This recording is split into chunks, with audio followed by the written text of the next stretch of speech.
So today is All Saints Sunday.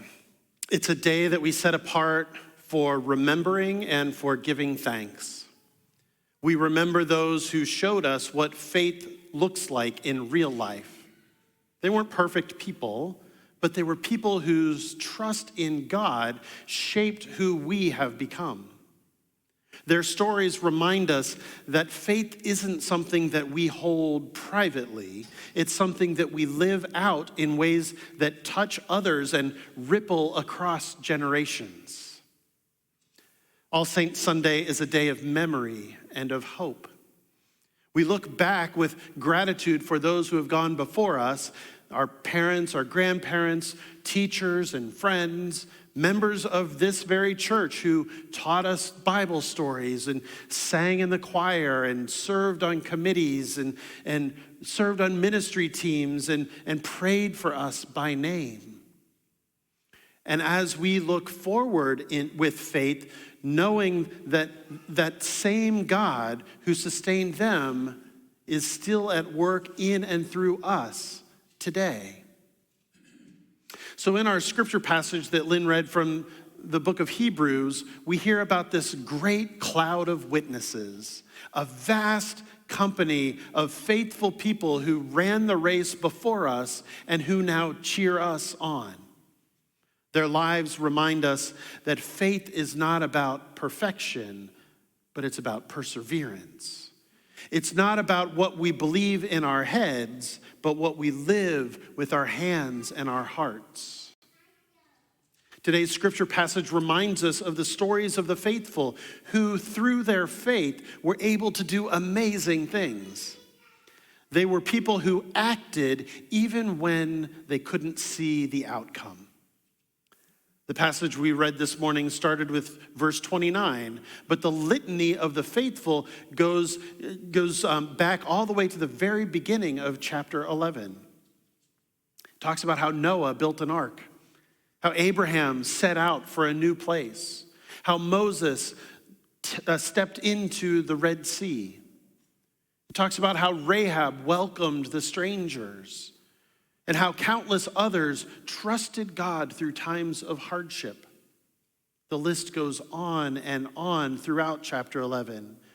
And still today, all of them serve as part of our great cloud of witnesses. Those faithful generations go on and cheer us on still from the stands of eternity. Their faith was not some sort of abstract belief system. It was a faith that was lived in action. None of these folks were perfect people. Just read the stories in the Bible about them. But the writer of Hebrews reminds us that they were people who, through their faith, were able to conquer kingdoms. They administered justice. They obtained promises. They shut the mouths of lions. They quenched raging fire. They escaped the edge of the sword. They won strength out of weakness, and they became mighty in war. They put foreign armies to flight. Their faith enabled them to do amazing things. But the point is not to make them unrealistic heroes, make unrealistic heroes out of these saints of old. The point is not to put them out of reach or put them on some pedestal that we can't achieve. Far from it. The point of remembering the saints is to somehow normalize them, to identify them as examples that we can all know and that we can live from. It is these folks, people whose ordinary faith enabled them to establish or to accomplish or endure extraordinary things. It's these people who cheer us on to do the same and even more here and now in our world today. What helps us get through difficult times in life is the knowledge that we're not alone. We follow in the footsteps of people from the earliest biblical times to the saints of the church that we remember today. All those who chose to trust God along their life's journey. So on All Saints Sunday, I cannot help but to think of the saints in my own life. Many of them were part of the church that I grew up in. I am so full of gratitude for the ways that all of these folks demonstrated what it means to live a life of faith and how they shaped a part of who I am still today. I'm grateful for the advice they gave me along the way and for the times that they went out of their way to simply connect with me. I always knew that I had a family that extended beyond my immediate family. The people of the church were my extended family. That's why I think it is so important to make intergenerational connections within the church. I know from my own experience how important they are and how meaningful they can be. I love that we have our annual Friendsgiving event where our youth and our seniors gather together to share a meal together, and then after the meal is over, they assemble an apple pie that is then delivered to other seniors within our congregation. Have you taken time to get to know any of the youth or children from our church? You won't regret it if you do. And even if you don't think you're making much of a difference, I can tell you that you are. I speak from my own experience as a kid in the church. Maybe you've had your own experiences of being a kid in the church and connecting with some of the adults or senior citizens in your own congregation growing up. So do you remember those newspapers well, first of all, do you remember newspapers? And you remember how there used to be community newspapers that were delivered every week? They were usually filled with lots of pictures of community events, high school sports, elementary school class projects, school plays, things like that. There was an elderly woman from my home church named Catherine Shank. And I don't know if she was widowed or never married, but I knew that she lived alone and she didn't have kids of her own. But she loved the kids of the church. And if your picture was ever in our community newspaper, for us it was the UA News. If your picture was ever in the UA News, you could count on the fact that the next time Catherine saw you in church, she would have cut out that picture and she would have it ready to hand it to you to put in your scrapbook. All of the kids of the church knew that she loved them and cared about them, and we loved her for it. And I can still vividly remember the grief I felt when I heard that she had passed away when I was in college. Catherine is one of my saints because she showed me the love of Jesus. So who is in your cloud of witnesses? Who are the saints in your life? Take just a moment this morning to remember all of the folks who have gone before you in your life of faith. Maybe they were a family member. Maybe they were a special friend, someone who led you to a specific point in your faith journey. Think about the time that they shared with you and the sacrifices that they made for you and the love that they gave you. Think about how they pointed you toward Jesus. Imagine that great cloud of witnesses that surrounds us. On All Saints Sunday, we remember with deep gratitude all of those who have touched our lives. But the writer of the book of Hebrews encourages us to do something as a result of that gratitude. It writes, since we are surrounded by such a great cloud of witnesses, let us also lay aside every weight and the sin that clings to us so closely, and let us run with perseverance the race that is set before us. We are called by the scriptures to be the kind of people who others would include in their cloud of witnesses. So as I think about the idea of continuing the legacy of the saints who have come before us, I'm reminded of the seventh generation principle that comes out of the Native American community. This way of thinking comes from the Haudenosaunee Confederacy, also known as the Iroquois Confederacy or the League of Five Nations. It's recognized as one of the oldest participatory democracies on earth. and it's also credited as being one of the contributing influences on the American Constitution. The idea of the seventh generation principle is that when we interact with our grandparents or our great-grandparents, we are influenced by them. And they were influenced by their grandparents and maybe their great-grandparents. So the people 7 generations removed from us still have an impact on our lives today. And this means that with every decision that we make, we need to consider how it will impact the 7 generations that follow us. There's a bit of responsibility in that, isn't there?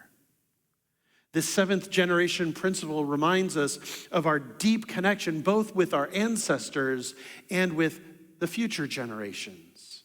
And it calls us to honor those who came before us while also recognizing our responsibility to those who are yet to come. Decisions that are based on the 7th generation principle are guided by the idea that we must not think only of ourselves or even our immediate families or our communities. Instead, we must consider also the well-being of all those who will come after us for 7 generations.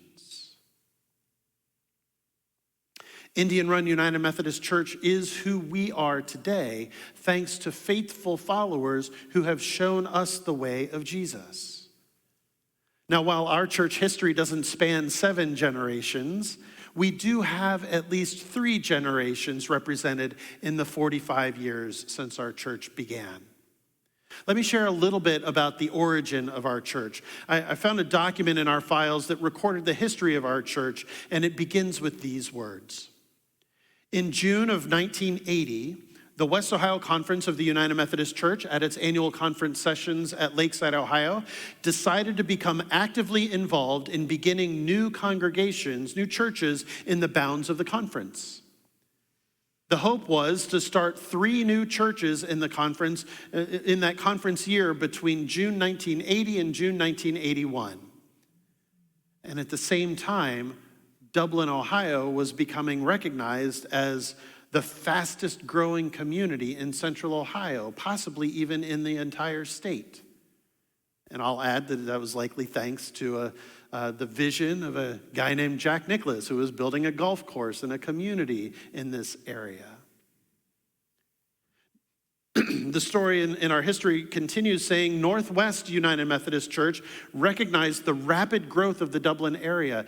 Knowing that its church was confined to grow, they decided to take steps to bring a new United Methodist Church to Dublin.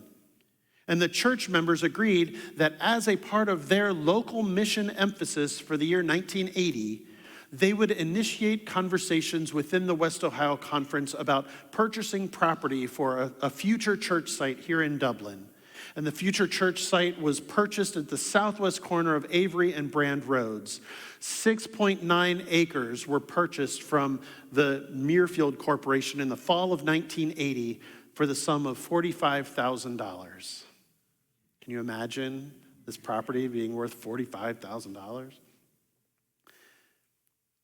In September of the following year, in September of 1981, the first meetings of this emerging congregation were held. And the history document lists 20 members of the congregation who were active in those initial forming meetings of this new community of faith. And of those 20 people, 5 are still active members in our church today. Mike and Susie Buchanan, Gary and Janet Brown, and Phyllis Solak. In the almost 45 years since, faithful members and leaders within our congregation have made us who we are today. And now it is ours to continue their journey by living faithfully in our time. Following Jesus means carrying forward the light of faith that we've received and becoming living witnesses of God's love in today's world, a world that in many ways is so different than 1980. So throughout this month of November, we'll be considering our annual commitments to the church, how we can support the ministries of our church in our day through our financial gifts and through our volunteer support by saying, I'm in. As we remember the saints who have gone before us, those who built this church, those who taught our children, those who showed us how to serve, and those who loved us into faith, we're reminded that we now stand in their place. We are the ones who are called to carry the light of Christ into the future. Just as they said, I'm in, when God called them to give and to serve and to build, so now it is our turn to respond with the same kind of faith and courage. The race that is set before us is the ministry of Indian Run today, to grow love in ourselves, our families, our community, and the world, so that more people would know and follow the way of Jesus. And when we make our annual commitments, we're not just funding a budget or keeping a particular ministry going. We're continuing the legacy of those saints who dreamed and sacrificed and gave so that we could be here today. Now, we have commitment campaign packets for folks who are active in the life of our church, and they're available in the narthex so that you can pick them up before you leave. That'll help save us on a little bit of postage, but if you don't pick them up, we'll send them in the mail early this week. And over the next few weeks, we'll continue to prayerfully consider the commitments that God is calling us to make for the church in the coming year. And on Sunday, November 23rd, the Sunday before Thanksgiving, we will bring our completed commitment forms to church and have a special moment of consecration of our commitments during our worship services. As we celebrate All Saints Sunday today, let us give thanks for those who said, I'm in before us, and let us take our place among them. May we run with perseverance our race. May we invest in the future of our church. And may we say together with gratitude and conviction, I'm in, for the love of God, for the life of this church, and for those generations who are yet to come. We lit candles at the beginning of this service, and we had one of our next generation light those candles. And we did so to honor the saints that we've lost in the past year. These candles remind us that the faith of our cloud of witnesses is still burning. It's still shining. It's still encouraging us as we run our race. And someday, someone will light a candle for you because you showed them the way of Jesus. So as we prepare to go forward from this place, may we do so with hearts that are indeed full of gratitude to those who have gone before us. And let us go forward with hearts that are renewed, with a new sense of resolve to live as saints in our own time. Let us keep our eyes fixed on Jesus, the pioneer and perfecter of our faith, the one who calls us to run our race with perseverance and love. May the light of the saints who shaped us continue to shine through us in our words, in our service, in our generosity, and in our daily walk. And may future generations look back and give thanks for us because we too said with our lives and our faith, I'm in.